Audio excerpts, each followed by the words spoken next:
Hey everyone, what is going on? Week 2 of the SEC college football season. I got to throw in SEC, right? Because, this football season's been chugging along, but the SEC just got up and going. I'm hanging out here in this beautiful gym here in Bessemer. Mike McCoy, my buddy, hanging out. Mike, the real McCoy. He's about to train some people, but before we get to training, we're going to talk a little Alabama football. Oh, let's go now.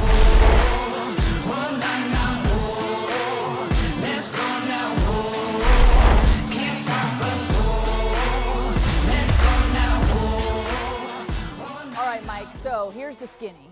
Alabama beats Missouri 38-19. I want to get your overall thoughts, but I'm going to start with Nick Saban's comments in his press conference this week. He talks about the energy and enthusiasm from the football team just wasn't there for all 4 quarters. And I'm going to read this quote because I think this is interesting. He said, "There's an art to coming off the bench, something these young players aren't used to after being the stars in their high school." Is that a Nick Saban statement or what? That is. That punched you right in the gut. I know exactly what he's talking about. I mean, you deal with that firsthand, but just the energy around not only Alabama, that's around the country. Pay attention to the NFL. You don't have the fans. Mom's not in the stands. Girlfriend not in the stands. So it's almost like, yeah, we got a reason to play, but it's tough to keep that composure and energy. So you have to have big plays that continue to keep everybody electrified. And I think the big thing with this Alabama football team going up against Missouri, there was opportunities for young guys to come in. We saw the new quarterback, Bryce Young, come in late in the 3rd quarter. We saw some young guys come off the bench, which is critical and big this time of year because you want to build that depth. But energy, enthusiasm is going to be key for this football team. So we're going to talk about Mac-10. We know Mike McCoy, the former Alabama receiver over here, loves him some Mac-10.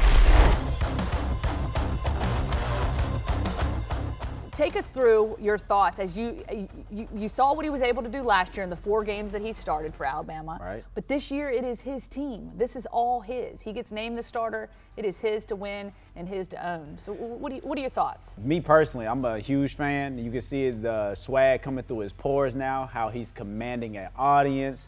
He walking with his chest big. But 2, that kid Bryce Young is on his heels like a flip-flop. The boy special. I didn't believe the hype, but he's tough. I mean, special talent. But Mac-10 has his own right. This is going to be his team for the next 2 years, so I'm excited. And him and the Waddle connection, him and the Smith connection, hey, he got some weapons out there. Special. The greatest show on turf right now. This guy right here has got some analogies for days. The flip-flop thing, I'm going to take that and run with it. No pun intended. That's cool. So here's the deal. I want to get you. Here's a quote from Mac Jones, and I want to get your thoughts from a quarterback standpoint. I'm going quote city today. Mac Jones basically said, and this was that first connection he had to Jalen Waddle on the touchdown. When he was asked about that, he says, "I love getting hit. There's nothing better than getting hit and throwing the ball. You know what? It's part of the game, and it really gives me a little energy." So just your thoughts on a quarterback saying, "Hey, I'll take the hit, no big deal." He crazy. I'm not standing back there in that pocket getting hit. But I think that shows you the commitment that he has for that position. I think the quarterback, that's why I think even in jobs, people say, well, you're the quarterback of the job, or you're a team. It's a captain role. You got to have a special type of grit, and I think he has it. But standing in that pocket taking the hit, nah, I ain't built for that. Nope. Nope. All right, so we're going to get into this matchup with Texas A&M. Alabama, obviously, at home in their newly renovated, $107 million renovated stadium. Can I have some of that money? Can I have some of that? It'll be interesting, though, to see because, of course, it's not going to be the same, at capacity. We're looking at, about 20 to 25% capacity for the fans. I still think it's going to be loud. You spread them out in Bryant-Denny Stadium, it's going to be loud. They're going to bring it. Right. It's going to be fun. It's going to be a great atmosphere. But the big question is, how will Alabama perform against a much stiffer opponent in Texas A&M? Now, let's lay it out here. Texas A&M played against Vanderbilt. They only won 17-12, and part of that was because of a turnover that they were able to keep Vanderbilt out of the end zone late in the game. So kind of a little bit of a disappointing start for Texas A&M, who came into that game as a 4-touchdown favorite. You got a quarterback in Kellen Mond. Isaiah Spiller, though, their running back. Special. He's a special guy, right? Special. Next level type talent. Next level. He's special. So when you look at this matchup with Kellen Mond at quarterback, you've got a guy like Isaiah Spiller, and then a defense that did some pretty impressive things against Vanderbilt. Again, the score not super indicative of that, but they came in. They really won that game for Texas A&M. What are some of the biggest challenges that Alabama faces, and what are some things they really need to perhaps clean up if they want to make sure that they get out of this one with another win and a big win? Because we know Nick Saban ain't all about that skating by. Well, first and foremost, I think people got to take in consideration what you said. It's the SEC. It's going to be tough every week. That's why we play outside opponents, so we can have our bodies against the SEC teams. So, with that being said, I don't think every team is any given Sunday type mindset coming in on Saturdays when you're playing against a contender like a Vanderbilt and Texas A&M. It's going to be a tough schedule. But I think what we have to do is we got to continue to spread the field, and we got to give Najee, just let him run wild. I said, what's more dangerous, a pit bull on the leash or one that's off the leash? Let him go, coach. Just let him run. Just let him play.